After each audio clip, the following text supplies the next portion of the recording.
आषाढ़ मास में आने वाले ओडिशा के पर्व रजो महोत्सव की साइबर सिटी गुरुग्राम में खासी धूमधाम देखने को मिली। 2 दिवसीय इस महोत्सव का आयोजन कलिंगा भारती फाउंडेशन के अध्यक्ष अक्षय कुमार सलाम ने किया है। इस मौके पर पहुंचे पूर्व ISP के महापात्र ने कहा कि रजो महोत्सव की पहचान पान है। इस त्योहार को उड़ीसा के लोग मानते हैं। 2 दिन तक चलने वाले इस त्योहार के समय घर की महिलाएं कोई भी कार्य नहीं करती, केवल मस्ती करती है। घूमना फिरना और नए कपड़े पहनना, पकवान खाना, घर के काम पुरुष करते हैं। इस त्योहार के दौरान महिलाएं जूते नहीं पहनती क्योंकि मान्यता है कि इससे धरती मां को कष्ट होता है। इसलिए इस त्योहार को धरती मां का त्योहार भी कहा जाता है। गुरुग्राम में ओडिशा के लोग काफी संख्या में रह रहे हैं, इसलिए बच्चों को अपनी संस्कृति से रूबरू करवाना भी जरूरी है। यही कारण है कि कलिंगा भारती फाउंडेशन इस साल 7वां रजो महोत्सव मना रही है। वहीं ओम शांति रिट्रीट सेंटर से जुड़े एवं जाने माने कार्डियोलॉजिस्ट डॉक्टर मोहित गुप्ता ने 2 कहानियों के जरिए रजो महोत्सव में ऐसे रंग बिखेरे कि हर कोई मंत्र मुग्ध हो गया। बच्चों ने रंगारंग प्रस्तुति दे पंडाल में उपस्थित लोगों को तालियां बजाने पर मजबूर कर दिया। कलिंगा भारती फाउंडेशन के अध्यक्ष ने कहा कि इस महोत्सव को मनाने का मकसद बच्चों को ओडिशा की संस्कृति से रूबरू करवाना है, क्योंकि काम के सिलसिले में लोग गुरुग्राम में आकर बस गए हैं। कुछ के बच्चों का जन्म भी यही हुआ है। ऐसे में उन बच्चों को अपनी संस्कृति के बारे में पता होना बहुत जरूरी है। यही कारण है कि कलिंगा भारती फाउंडेशन 7वां रजो महोत्सव मना रही है।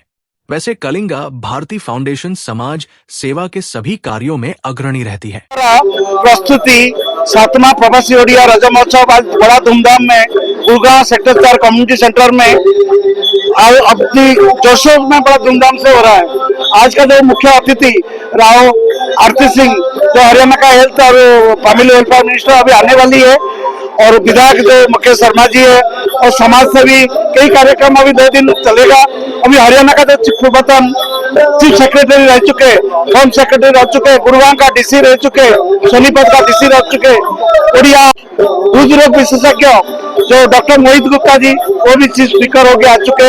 1000 लोग प्रवासी ओडिया सारा कम्युनिटी का लोग शामिल हुए। इधर सारे स्टॉल ओडिशा का खाना पीना, नॉर्थ इंडिया का खाना पीना, और खाली ओडिशा का लोग नहीं, इधर हम सारा कम्युनिटी का लोग को बुलाए। सारे लोग ओडिशा का कला संस्कृति उसको कैसे आगे बढ़ाएंगे, विकसित ओडिशा, विकसित भारत, विकसित हरियाणा कैसे होगा 2047 में, और ओडिशा 2036 में जब 100 साल होगा, कैसे 2047 में जब देश 100वां साल होगा। जो नरेंद्र मोदी जी का जो सपना है भारत को एक विकसित राष्ट्र विश्वगुरु बनाना, तब संभव होगा जब कला संस्कृति, शिक्षा, स्वास्थ्य और सभी का भागीदार रहेंगे। हम लोग ओडिशा का इधर 1 लाख से ज्यादा लोग रह रहे कई सालों से, लेकिन हमारा जो बच्चे भूल जाते हैं ओडिशा का कला संस्कृति, ओडिशा का भाषा, उसको कैसे हम जागृति रखेंगे, बचा के रखेंगे, ये के माध्यम। साथ साथ हम हरियाणा में रह रहे, हरियाणा कल्चर को भी हम भूल नहीं पाएंगे, क्योंकि ना हमारा जन्म हुआ उड़ीसा में, लेकिन हमारा कर्मस्थली हरियाणा गुरुग्राम में हो गया। इसलिए सभी को साथ में लेके एक फ्यूजन का डांस, आप जो देख रहे हैं जो प्रोग्राम हो रहा है, कितना लोग इधर भीड़ है सारे, और मीडिया भाई बहन जो आप लोग आए, और इससे पहले प्रेस रिलीज हुआ, आप लोग आए थे, सभी को मैं तहे दिल से कलिंगा भारती फाउंडेशन की तरफ से आपको धन्यवाद साधुवाद देता हूँ। मैं इतना बात बोलना चाहता हूँ। काल का भी कार्यक्रम है, काल में भी आएंगे फेस्टिवल हमें ओडिया हमें रजो फेस्टिवल उड़ीसा का एक यूनिक फेस्टिवल है। मैं भारत में विदेश में बहुत घुमा हूँ, इस किस्म का फेस्टिवल का पैरेलल कहीं नहीं है। हमारा तीज से काफी मिलती जुलती है, मतलब अगर नजदीक फेस्टिवल देखोगे तीज से मिलती है।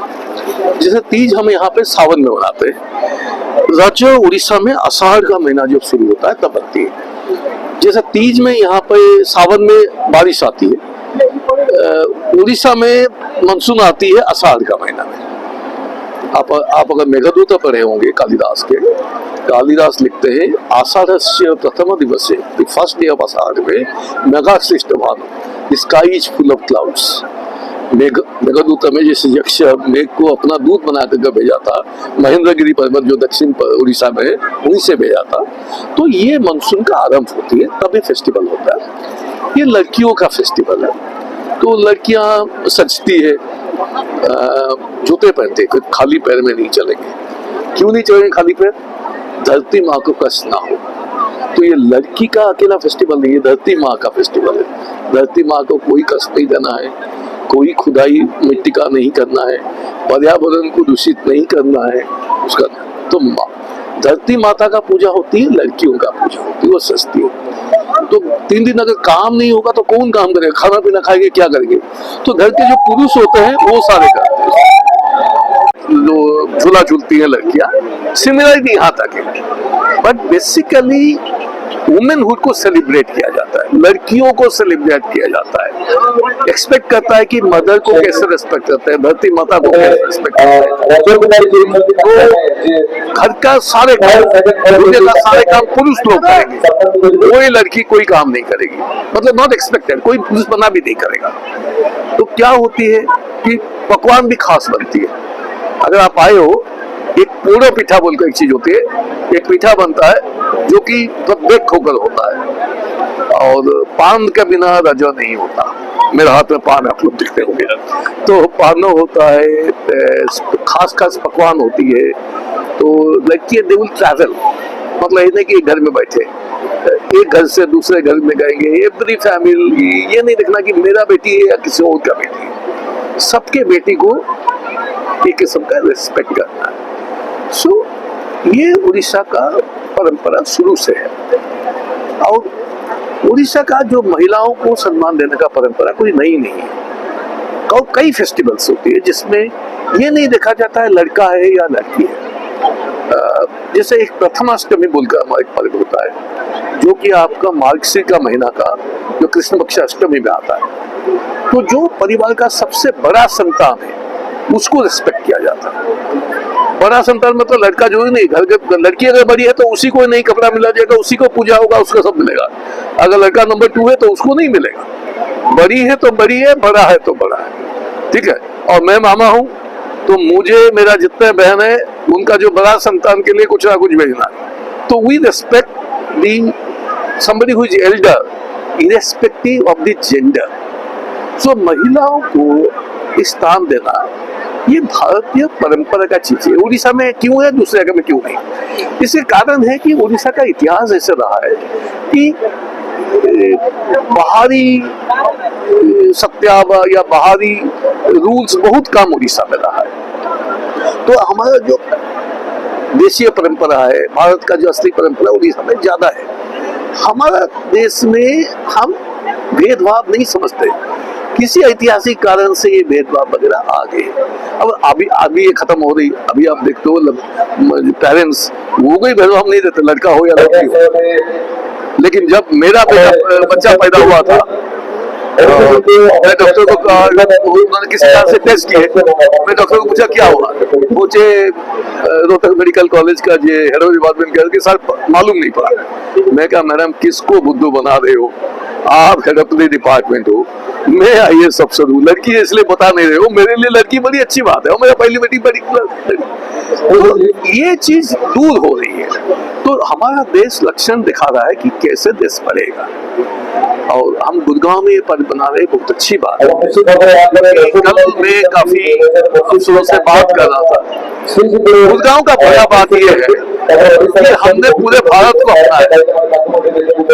नॉर्थ इंडिया में जो विरासत है ना, या पुराना पंजाब का विरासत में कहता हूँ हमारे आने वाले हम मुस्लिम क्यों नहीं, पंजाब के लोग भी यहाँ है। नाम रूपा गांगुली है। मैं गुड़गांव में पली बड़ी हूँ और अभिनय और नृत्य सीखती हूँ, ओडिसी सीखती हूँ और अभिनय करती हूँ।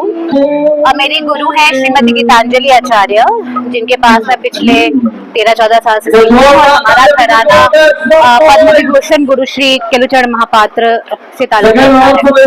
मैम क्या मैसेज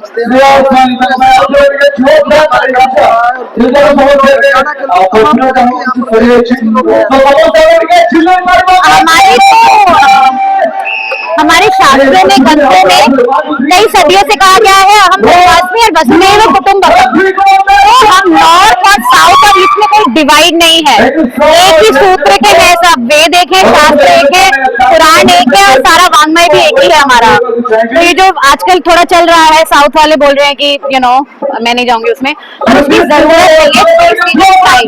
हम सब डीएनए भी हमारा सेम है और कल्चरल कंटिन्यूटी भी सेम है।